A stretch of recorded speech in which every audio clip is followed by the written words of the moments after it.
Hello class, आज हम बात करने वाले हैं तंत्रिका तंत्र ही लेसन जो चल रहा है उसमें आपका सेकंड पार्ट है। इसमें हमने आपको बताया कि तंत्रिका जो तंत्र होता है उसमें कौन कौन सी तंत्रिका कोशिकाएं होती हैं और तंत्रिका कोशिका की संरचना हमने अगले पार्ट में पढ़ाया आपको।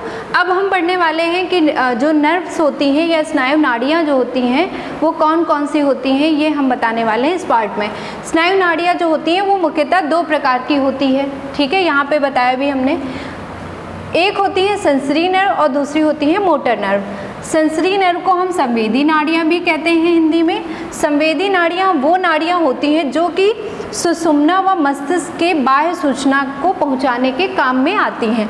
अब सुषुम्ना क्या होता है, इसको हम स्पाइनल कॉर्ड भी कहते हैं। क्या बोलते हैं? स्पाइनल कॉर्ड या मेरुरज्जु, जो कि बैकबोन साइड में पीछे लगी होती है, उसको हम बोलते हैं स्पाइनल कॉर्ड, ठीक है। ब्रेन व मस्तिष्क मतलब ब्रेन के बाह्य सूचना पहुंचाने के काम में आती हैं। कौन कौन सी सूचनाएं ये ले जाती हैं नाड़ियाँ, जो कि कहाँ पे लगी होती हैं? एक तो जो होती हैं संवेदी नाड़ियाँ इनको कहते हैं, ठीक है। कहाँ सूचनाओं को ले जाती हैं?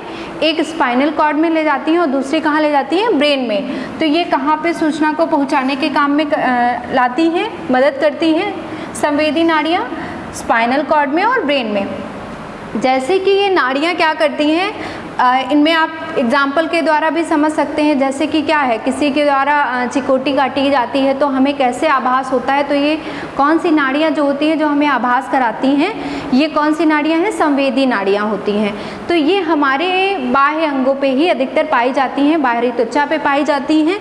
तो ये आपके कौन सी होती हैं? संवेदी नाड़ियाँ हैं। जैसे कि गर्म बर्तन के छू जाने पे क्या करते हैं आप लोग? उंगली हटा लेते हैं, तो ये भी कौन सी नाड़ियाँ होती हैं? संवेदी नाड़ियाँ होती हैं। कहाँ पे मैंने बताया पाई जाती हैं? सुषुम्ना व मस्तिष्क के बाह्य सूचना को पहुँचाने के काम में आती हैं। तो आपने समझ लिया कि कौन सी संवेदी नाड़ियाँ होती हैं।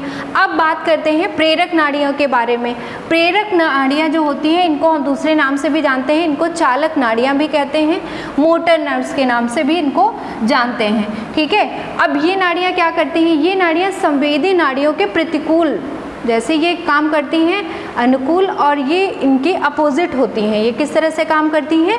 जितनी भी सूचनाएं मस्तिष्क और स्पाइनल कॉर्ड के द्वारा पहुंचाई जाती हैं, ये उनको क्या करती हैं? अपने तरीके से उनको काम में लाती हैं। कैसे? पेशियों की गति को संचालित करती हैं, चलना है, उठना है, जितने भी कार्य किए जाते हैं तो वो उन पे सभी जो कंट्रोलिंग का काम होता है वो कौन करता है? मोटर नर्व्स करती हैं। इनको हम बोलते हैं प्रेरक नाड़ियाँ या चालक नाड़ियाँ, जो कि ये संवेदी नाड़ियों को अपनी तरीके से काम में लाते हैं। तो यहाँ पे क्या है, इनका कार्य क्या होता है? पेशियों की गति के संचालन में ये मदद करती हैं। क्या? प्रेरक नाड़ियाँ। अब बात करते हैं स्नायु संस्थान के बारे में। स्नायु संस्थान जो होता है, या इसको हम क्या बोलते हैं? नर्वस सिस्टम, ठीक है। नर्वस सिस्टम हमने आपको बताया, इसको दूसरे तंत्रिका तंत्र को हम दूसरे नाम से भी जानते हैं। इसे हम क्या कहते हैं? तंत्रिका तंत्र का स्नायु तंत्र के नाम से भी इसको हम जानते हैं। तो कौन कौन से होते हैं ये, कौन कौन से इसके भाग होते हैं, ये हम आइए जान लेते हैं। स्नायु संस्थान के भाग कौन कौन से होते हैं? नंबर 1 होता है केंद्रीय स्नायु संस्थान, दूसरा होता है परिधीय स्नायु संस्थान, तीसरा होता है स्वायत्त स्नायु संस्थान। अब इसको इंग्लिश में हम कैसे समझ सकते हैं? केंद्रीय स्नायु संस्थान को हम CNS या सेंट्रल नर्वस सिस्टम भी कहते हैं। अब इसमें कौन कौन से भाग लिए जाते हैं या कौन कौन से अंग? इसमें आपका मस्तिष्क आता है और स्पाइनल कॉर्ड आता है, या इसी को हम सुषुम्ना भी कहते हैं, ठीक है। तो कौन कौन से भाग आ रहे हैं? पहले वाले में CNS में, सेंट्रल नर्वस सिस्टम में मस्तिष्क और स्पाइनल कॉर्ड आ रहा है, ठीक है। अब सेकेंड वाले में कौन सा आ रहा है? परिधीय स्नायु संस्थान, ठीक है। परिधीय को हम क्या बोलते हैं? पेरीफेरल नर्वस सिस्टम बोलते हैं। इंग्लिश में इसको PNS भी कहते हैं, शॉर्ट फॉर्म में इसको हम लिख सकते हैं PNS फॉर्म में, ठीक है।